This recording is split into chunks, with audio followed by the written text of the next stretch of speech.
ce drapeau qui flotte dans le ciel saoudien et sénégalais. Ce jour-là, M. Babacar Ndao, ministre en charge de l'aquaculture au Sénégal, est attendu par les autorités de la National Prawn Company, NPC, une société d'économie mixte qui est venue inaugurer en 2003 à Alit le roi Abdallah en personne. Le ministre et sa délégation, composée de membres de son cabinet et d'experts internationaux, sont reçus à l'immense ferme aquacole d'Alit, aux dimensions de 64 km de long sur 34 de large, à quelques 200 km au sud de Jeddah, sur les bords de la mer Rouge. L'aménagement de cette ferme a nécessité un investissement initial de plus de 350 millions de dollars américains. C'est dire que la vision du président Abdoulaye Wade visant à promouvoir l'aquaculture en milieu rural témoigne d'une vive prise de conscience de la nécessité pour son pays de s'engager de façon irréversible dans le développement de l'aquaculture qui, par ailleurs, assure plus de 40% de l'offre mondiale de produits halieutiques.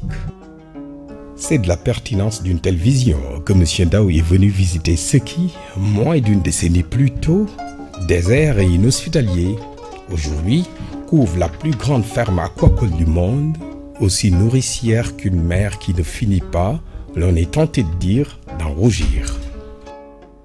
À Alit, la récolte est nocturne et fournit chaque nuit 75 tonnes de crevettes qui, en 2010, va caracoler la production totale de la ferme à quelques 45 000 tonnes. La NPC exporte ses produits bruts, finis ou semi-finis selon la demande du client dans plus de 20 pays d'Asie, d'Europe et du Golfe arabo-persique. Très vite, la rentabilité de l'investissement aura développé un projet intégré qui affiche fièrement ses 3000 emplois directs, ses cités ouvrières et autres équipements sociaux, ses cantines de plus de 47 000 couverts par mois. Aussi, au fur et à mesure de son extension, la NPC compte à son actif sa propre centrale électrique, plus de 200 pièces de matériel lourd et construit jusqu'à ses poteaux électriques.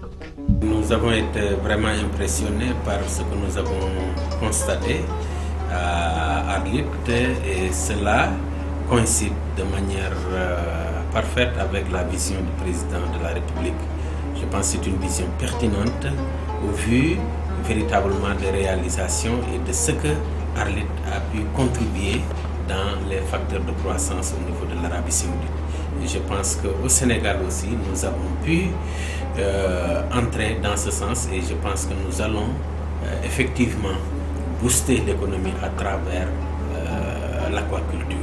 Dès lors, dans un environnement moins hostile, les autorités sénégalaises sont bien fondées d'avoir engagé depuis 2000 d'importants investissements publics pour promouvoir une aquaculture moderne axée sur la sécurité alimentaire, la croissance économique et la réduction de la pauvreté, s'inscrivant ainsi en droite ligne de la Gouana telle que définie par le président Abdoulaye Wade. D'ores et déjà, par décret 2006-766 du 31 juin 2006, l'État du Sénégal a créé l'Agence nationale d'aquaculture, ANA, chargée de la mise en œuvre du Programme national de développement aquacole. Tous les espoirs sont donc permis puisque, même pour la plus grande ferme aquacole du monde, il a fallu un jour commencer.